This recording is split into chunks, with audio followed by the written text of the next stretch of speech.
At Half Past Podcast, without giving away any spoilers, what's one aspect about Kylo Ren you're excited for fans to see in the next film? Good question. We're not revealing anything, but an aspect. I think, I mean, maybe this is such a general answer, but, you know, humanity, even though that's very much a blockbuster movie, and I'm aware of that, there was no taking that for granted, and that we were forced to be general. You know, there was a lot of plot points that we knew were operating in the first one that we are get to explain more in the second one that make both of them make sense. But that they do kind of feel kind of socially active to me too, in that they're, you know, and George Lucas, this is a long answer, but George Lucas, you know, originally a lot of Star Wars was in response to Vietnam, and I think a lot of what I remember talking about with JJ and Ryan was, you know, this idea of terrorism and two sides kind of being morally justified to behave however they wanted to get what they thought was absolutely correct. Hey YouTubers, the year of hype has started, so Kylo Ren teasing his character in Episode 8, let's break it down. There is a new round of the Star Wars giveaway. It's for IMAX gift certificates. All you have to do to enter is be a subscriber and leave a comment on this video. Be sure to click that bell to enable alerts so you don't miss anything. So what is he saying here? There's like a Lucasfilm person off in the distance that you can't see with a sniper rifle on him. Just careful not to give away super big plot points. But he actually says a bunch of stuff. So number 10, he's basically saying we're going to see Kylo Ren's humanity in Episode 8, meaning that we might get like a full-blown redemption of Kylo arc by the end of the series, which might not be a huge surprise. Like, he goes into this big speech about the original conception of the character with the producers, how they wanted to show a bunch of people tackling the same problem of bringing order to a galaxy in chaos from two balanced perspectives. Now, we use the word balance, but the First Order just totally came off like fascist. They massacred a bunch of people with a giant Death Star weapon. He even killed his father. So even though the First Order, Kylo Ren, Snoke are definitely the antagonists of the new trilogy, they're going to do a good job of providing a balanced perspective, like why it is that Kylo Ren believes that what they're doing is the right way of doing things. So number 9, bringing order to a galaxy in chaos. Very Darth Vader original trilogy approach to what Kylo Ren is doing now, which makes sense because he's a Vader fanboy. He carries the melted helmet around with him. The ashes that he puts it in there are actually the ashes of the people that he's defeated. They left that detail out of the movie, but it just lets you know how hardcore he is. But those aren't Vader's ashes, just the helmet belongs to Vader. Number 8, talking about some more of the context that he said that they're going to be adding. How did he come to be with Supreme Leader Snoke? So they actually explain a little bit of that during the expanded materials and the books that they released. Like if you bought one of the lookbooks, you actually learned a little bit more about the characters than you would in the movie. So they describe Kylo Ren as someone that has an identity crisis growing up just because of who his family is. His parents are a big part of the resistance, forming this new government. The galaxy's kind of in chaos, so he himself has an identity crisis. And in that moment of weakness, Supreme Leader Snoke seeks him out and takes advantage of him just like a cult leader would, feeding him promises, giving him the feeling of purpose and family that he felt like he wasn't getting from his real family.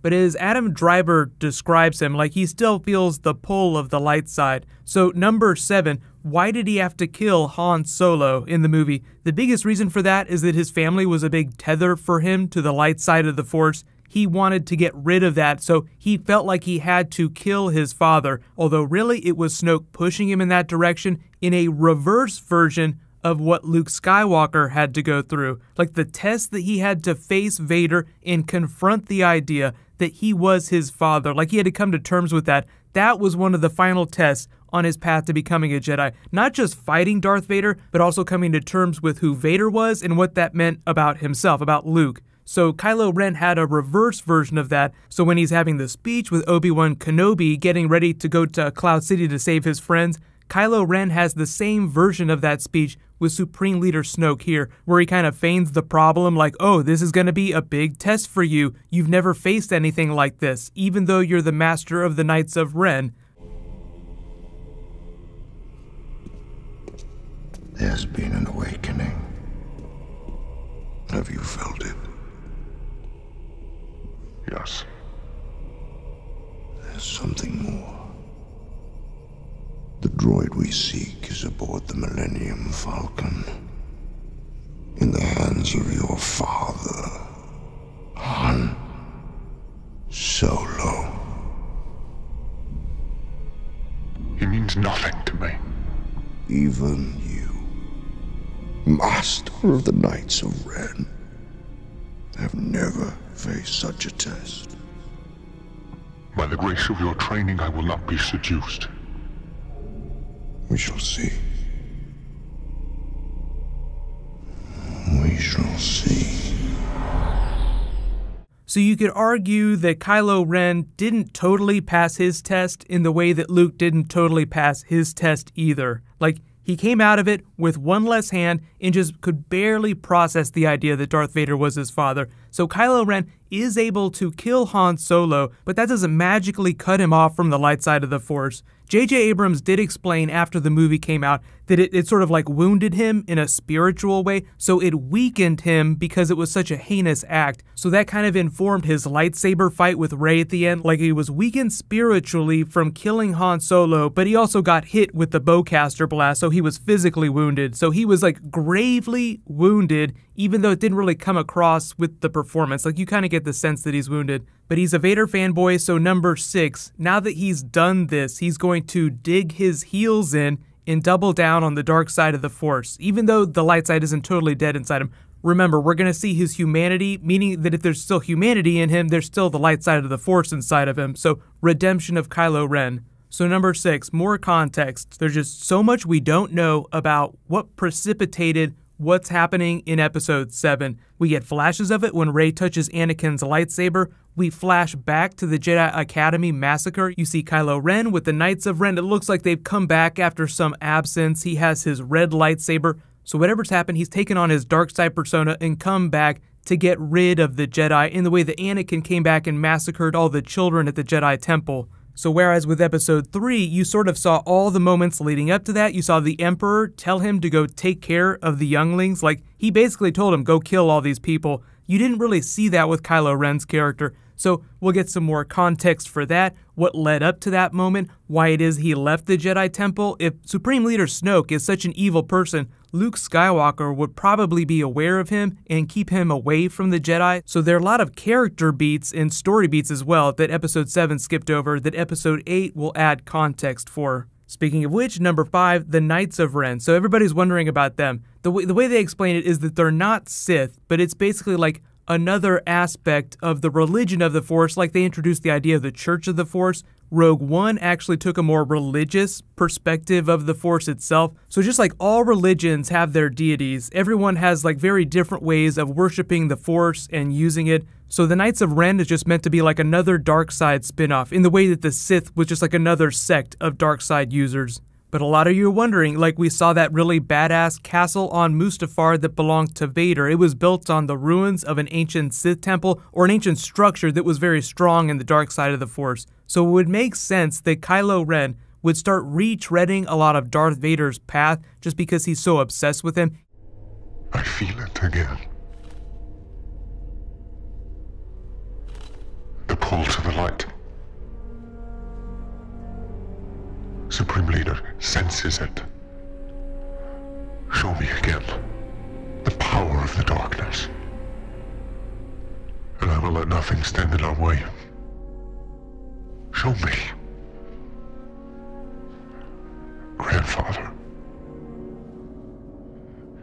and I will finish what you started.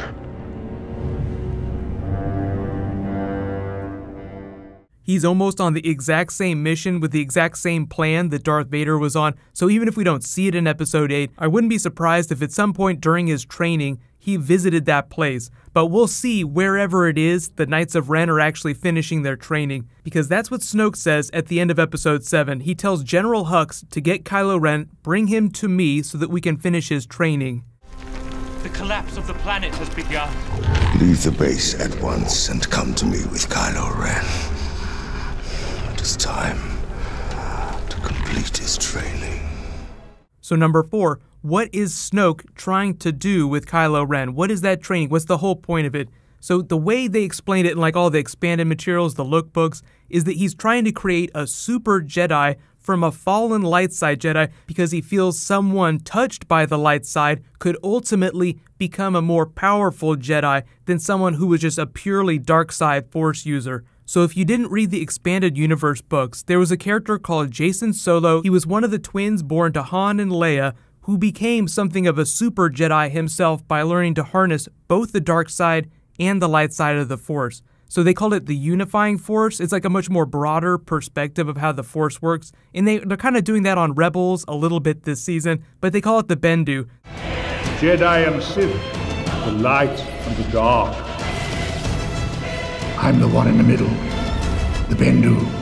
Once a secret is known, it cannot be unknown. You have Dark Jedi on one side, you have Light Jedi on the other. The Bendu is in the middle and has a slightly broader perspective of what the Force is. So yes, Snoke wants to subjugate the galaxy the way the Emperor does, bring it under control, but he also wants to create a super Jedi. So you wonder if like he and Rey are on parallel arcs, if the same thing is going to happen from Rey's perspective, like if she'll be pulled to the dark side of the Force and they'll both become these crazy Jedi that wield both the dark side and the light side of the Force. Number 3, speaking of which, what is the history between Kylo Ren and Rey? Because he definitely knew who she was when he learned that they were on Jakku. Anything else? The two were accompanied by a girl.